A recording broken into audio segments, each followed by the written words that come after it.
بسم الله الرحمن الرحيم. عن جابر قال قال رسول الله صلى الله عليه وسلم إن أهل الجنة يأكلون فيها ويشربون ولا يتفلون ولا يبولون ولا يتغوطون ولا يمتخطون. قالوا فما بال الطعام؟ قال جشاء ورشح كرشح المسك يلهمون التسبيح وتمحيد كما تلهمون النفس.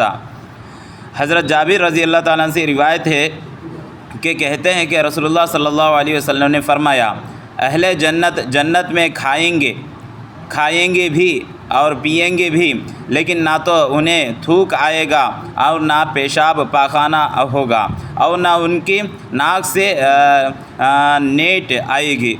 बाद सहाबा ने अर्ज़ किया तो कहा खाने का क्या होगा, यानी जब पेशाब पाखाना कुछ भी ना होगा तो जब कुछ खाया जाएगा तो वह आखिर कहाँ जाएगा।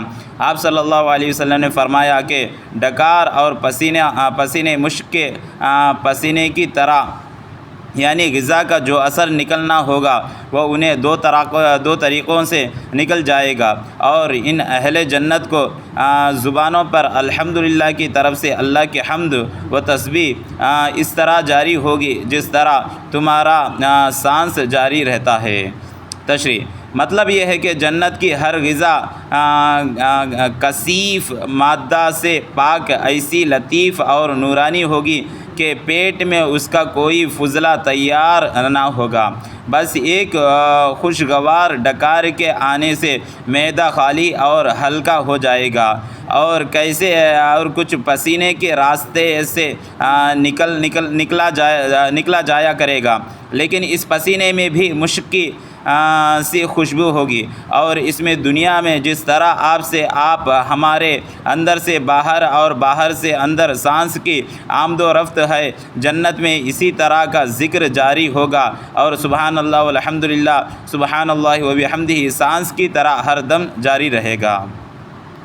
హజరత్ జాబిర్ రజియల్లాహు తాలా చెప్తున్నారు, ఒకసారి ప్రవక్త సల్లల్లాహు అలైహి వసల్లం గారు చెప్పారు, స్వర్గంలో పోయిన తర్వాత జనాలు స్వర్గంలో తినడానికి అన్ని రకాలుగా ఉంటాయి, తాగడానికి అన్ని రకాలుగా ఉంటాయి. కానీ ఎవరైతే తింటారో తాగుతారో అది లోపలికి వెళ్ళిన తర్వాత అది వేస్టేజ్గా తయారవుతుంది కడుపులో. కానీ స్వర్గంలో వేస్టేజ్ అనేది ఉండదు. మనిషి ఎంత తిండినా కానీ లోపల వేస్టేజ్ అనేది జమ అవ్వదు లోపల.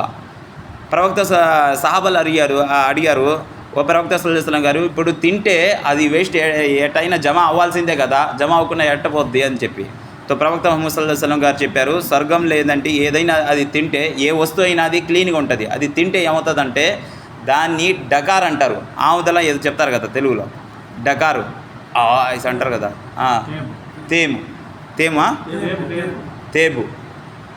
తేబు ద్వారా అది ఏంటంటే మొత్తం హజం అయిపోద్ది, మొత్తం ఏముండదు. రెండోది ఏంటంటే పసీనా, చెమట వల్ల అది హజం అయిపోద్ది. రెండు రకాల నుంచి, ఒక తేబు వల్ల, రెండోది అంటే పసీనా ఏంటంటే చెమట. ఆ చెమట కూడా వాసన ఉండదు.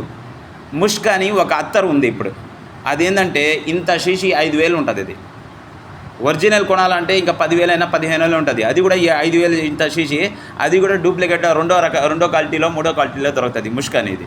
అది ఒరిజినల్ ఇంకా అసలు నుంచి అది ఎక్కడి నుంచి వస్తుందంటే అది జింక అంటుల్లా హిరన్ నాఫుల్లా బొంబాయి అంటుల్లా బొంబాయి కాడి నుంచి వస్తుంది అది హిరన్. అది ఒరిజినల్ అది తీసుకురావాలంటే అది ఎంత అవుతుందంటే 5,000 కంటే 10,000 15,000 దాకా వెళ్తుంది. దానిలో ఎంత సువాసన వస్తుందో, ఎంత ఖుష్బు వస్తుందో, ఎంత బాగా వాసన వస్తుందో, ఆ రకమైన వాసన మనిషి చెమట రూపంలో స్వర్గంలో ఏంటంటే మనిషి అక్కడ తింటుల్లా అవి మొత్తం అరిగిపోతాయంట. తర్వాత ఇంకా వాళ్ళు ఏం చేయాలంటే అక్కడ చీము, అక్కడ మనం ఏదైనా తింటే అది వేస్టేజ్గా జమ అయిపోయి నేట్ అంటారు, ఏమంటారు దాన్ని, చీము అంటారా, నేటి రూపంలో వస్తుంది. కానీ స్వర్గంలో అది నేటి గీట అనేది వచ్చేది ఏమి ఉండదు. తర్వాత అక్కడ ఏంటంటే ఏ విధంగా మన ఊపిరి తీసుకునేటప్పుడు గాలి ఏ విధంగా వచ్చి లోపలికి వచ్చి బయటికి వెళ్తుందో ఆ విధంగా మనం అక్కడ ఏంటంటే అల్లాహ్ తాలా జికిర్ చేస్తూ ఉంటామంట. సుబ్హానల్లా సుబ్హానల్లా సుబ్హానల్లా అల్హమ్దులిల్లా అల్హమ్దులిల్లా అల్హమ్దులిల్లా. గాలి మనం ప్రతి సెకండు మన గాలి లోపలికి వెళ్తూ ఉంటుంది, బయటికి వస్తుంది, వెళ్తూ ఉంటుంది, బయటికి వస్తూ ఉంటుంది. స్వర్గంలో కూడా అదే రకంగా మనం గాలి లోపలికి వెళ్ళేటప్పుడు ఒకసారి సుబ్హానల్లా, బయటికి వచ్చేటప్పుడు ఒకసారి సుబ్హానల్లా అనేది అల్లా తఆలా జికిర్ అనేది చేస్తూనే ఉంటారు. అది అంతం అనేది అవ్వదు. స్వర్గంలో ఈ రకమైన అల్లా తఆలా క్వాలిటీస్ పెట్టారు. ఒక రకంగా అయితే ఒకవేళ స్వర్గంలో మనం తిన్న వేస్టేజ్ మొత్తం బయటికి వచ్చే పని అయితే స్వర్గం కూడా చెడిపోద్ది. స్వర్గంలో కూడా డ్రైనేజ్ గుంటలు ఎందుకు తవ్వుకోవాలి, కానీ అల్లా తఆలా అది పెట్టలేదు. ఎందుకు పెట్టలేదంటే స్వర్గం ఏంటంటే బాగుండే చేతి, ప్రశాంతంగా ఉండే చేతి, దానివల్ల కూడా మనిషికి ఇబ్బంది జరగకూడదు అని చెప్పి అల్లా తఆలా అది కూడా పెట్టలేదు. ఇప్పుడు మనిషికి ఎవరైనా వేరే అతను ఒక మాట చెప్తే అది బాధ కలిగేలాగా మాట చెప్తే అతను చనిపోయేదాకా ఆ మాట అతని మనసు మీదే ఉంటుంది, అది పోతుంది. ఒక మాట చెప్పేశాడు నలుగురిలో, చెప్తే ఆ మాట ఏంటంటే ఆ మనిషి ఆ మనసులోనే ఉంటుంది. అది ఒక దెబ్బ కొట్టినా చెప్తారు కదా, ఒక దెబ్బ కొట్టినా కానీ అది మర్చిపోవచ్చు, కానీ ఒక మాట చెప్తే ఆ మాట మర్చిపోలేని చెప్పి ఆ రకంగా అనేది మనిషి చనిపోయేదాకా కూడా ఉంటుంది. మనిషి చనిపోయిన తర్వాత కూడా రేపు అల్లా ఖయామత్ దగ్గరికి వెళ్తాం కదా, అక్కడ కూడా అతనికి గుర్తుంటుంది, మనకి ఈరోజు ఫలానా టైంలో ఈ విధంగా నన్ను చెప్పాడు అల్లా, దానికి బదులు మీరు నాకు ఏదంటే హెల్ప్ చేయండి, నేను నా తప్పు లేదు కానీ ఇతను చెప్పేశాడు అని చెప్పి అక్కడ కూడా మనకు గుర్తుంటుంది. కానీ స్వర్గాల్లో పోయేటప్పుడు అల్లా తఆలా ఏం చేస్తాడంటే మనిషి గుండె వల్ల మనిషి మనసు దాంట్లో నుంచి ఏదైతే బాధ ఉందో, ఏదైతే తక్లీఫ్ ఉందో, ఏదైనా ఇబ్బంది ఉందో అవి మొత్తం క్లీన్ చేసి శుభ్రంగా చేసి అల్లా తఆలా స్వర్గాల్లోకి తీసుకెళ్ళి మనకి పంపిస్తాడు. ఎందుకంటే ఒకవేళ ఆ బాధని మనం అట్టే పెట్టుకోండి స్వర్గంలోకి వెళ్తే స్వర్గం కూడా నరకం అయిపోద్ది మనకు.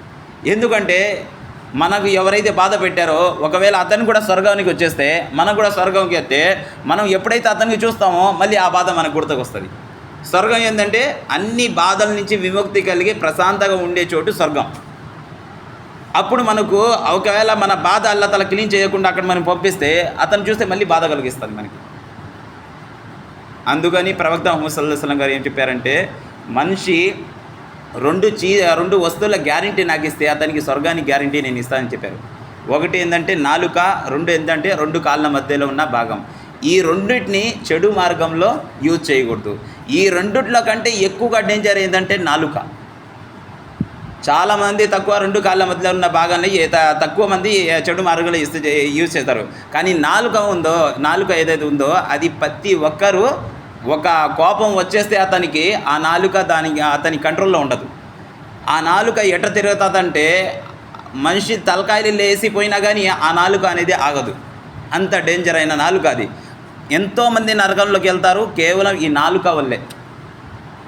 మనిషి చేతుల వల్ల నరకానికి వెళ్ళాడు, కడుపు వల్ల నరకానికి వెళ్ళాడు, మనసు వల్ల నరకానికి వెళ్ళాడు, కాళ్ళ వల్ల నరకానికి వెళ్ళాడు, మళ్ళీ దేని వల్ల నరకానికి వెళ్తాడు? నాలుక వల్ల. అందుకని రేపు ఖయామత్ రోజు అల్లా తఆలా ఏంటంటే నాలుకకి నోరుకి ఏంటంటే తాళం వేసేసి చేతులకి నోరు ఇస్తాడు అల్లా తఆలా. చేతులతో ఏదైతే తప్పు చేసావో అల్లా తఆలా చెప్తున్నాడు, చేతులతో చెప్పమంటే చేతులు ఈ చేతితో మనం ఏమేమి తప్పు చేస్తున్నాయో అల్లా తఆలా ముందు ఏంటంటే ఈ చేతులు చెప్తాయి, ఈ కాళ్ళు చెప్తాయి, ఈ మనిషి ఒంటి శరీరంతో ప్రతి ఒక్కటి చెప్తుంది. కానీ నాలుకని అల్లా తఆలా తాళం వేసేస్తాడు. ఎందుకంటే నాలుక చాలా డేంజర్. నాలుకకి లోపల ఏంటంటే ఎముక అనేది లేదు, ఎటు పట్టితే అటు తిరుగుతూ ఉంటుంది. అందుకే ప్రవక్త సల్లల్లాహు అలైహి వసల్లం గారు చెప్పారు, మీరు రెండు వస్తువుల గ్యారంటీ నాకు ఇస్తే నేను వారికి స్వర్గానికి గ్యారంటీ ఇస్తానని చెప్పి. ఒకటి నాలుక, రెండోది రెండు కాళ్ళ మధ్యలో ఉన్న భాగం. ఈ రెండిట్లో ఎక్కువ డేంజర్ ఏంటంటే నాలుక.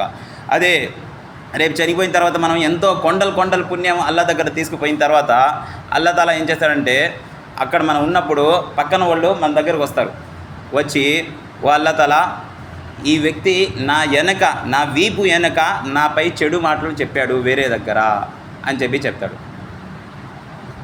అల్లా తఆలా అతను చెప్పే ఉంటాడు. అల్లా తఆలా ఏం చేస్తాడంటే ఇప్పుడు చెడుకి దానికి చెప్పేదానికి దానికి ఏదంటే కంప్లీట్ చేయాలి కదా, న్యాయం చేయాలి కదా. అతన్ని నువ్వు బాధ పెట్టావు, అతని వీపు వెనక నువ్వు ఏంటంటే ఇట్లాంటి మాటలు చెప్పావు, అతన్ని నువ్వు బాధ పెట్టావు, ఇప్పుడు బాధ అనేది తీరాలి కదా అల్లా. అది ఏ విధంగా తీరుస్తారు అల్లా? ఏ విధంగా తీరుస్తానంటే అతని దగ్గర కొండలు నేకిలు తీసుకుపోయి ఆ నేకిలు తీసుకొని ఈ వ్యక్తికి ఇచ్చేస్తాడు. సరే ఈ వ్యక్తి వెళ్ళిపోయాడు, కొన్ని నేకిలు మిగిలి ఉన్నాయి అని అనుకున్నాం, కానీ ఇంకొకటి వస్తాడు. ఆ తర్వాత మళ్ళీ అతను కూడా అదే చెప్తాడు, అవి నెక్కుడులా పోతాయి. ఆ తర్వాత మళ్ళీ ఇంకొకటి వస్తాడు, అవి కూడా నేకులు పోతాయి. అట్లా పోతా నేకులు మొత్తం అయిపోతాయి, కానీ జనాలు రావడం ఆగరు. ఎందుకంటే నాలుగు ఆ రకంగా తిప్పి ఉన్నాడు భూలోకంలో. తర్వాత ఏం చేస్తాడంటే ఇప్పుడు ఇయడానికి నేకిలు ఉండవు. ఇప్పుడు ఏం చేయాలంటే ఎవరెవరు ఇవి కనుక ఇతను చెడు మాటలు చెప్పాడో, అతన్ని బాధ పెట్టేలాగా అతన్ని చెడు వేరే వాళ్ళకి పోయి చెప్పాడో, ఆ అల్లతల ఏం చేస్తాడంటే వీళ్ళ పాపాలని అతని మీద వేసేస్తాడు. అట్ట వేస్తా ఎంతమంది వీపీ కనుక చెడు మాటలు చెప్పి వేస్తా ఆ పాపాలే కొండలు అయిపోతాయి. అల్లా దగ్గరికి వెళ్ళాడు, కొండలు నేకిలు తీసుకుపోయి వెళ్ళాడు. చివరికి ఏమైంది? కొండలు పాపాలు తీసుకొని స్వర్గ నరకానికి వెళ్ళిపోతాడు. దేనివల్ల? కేవలం నాలుక వల్ల. అందుకే మనం ఎప్పుడు పెద్ద హజరత్లో చెప్తారు ఏంటంటే, ఏదైనా అవసరం ఉన్నప్పుడే నాలుకతో మాట్లాడండి, అవసరం లేనప్పుడు సైలెంట్గా ఉండండి. ఈ సైలెంట్గా ఉండడం ఏంటంటే మీకు చాలా పాపాల నుంచి కాపాడుతుంది. ఏ విధంగా అయితే నమాజు మొన్న చెప్పాను నేను, ఇన్న సలాత తన్హా అనిల్ ఫహషాయి వల్ మున్కర్, ఏ విధంగా అయితే నమాజు మనకు చెడు మార్గం నుంచి, చెడు పాపాల పని నుంచి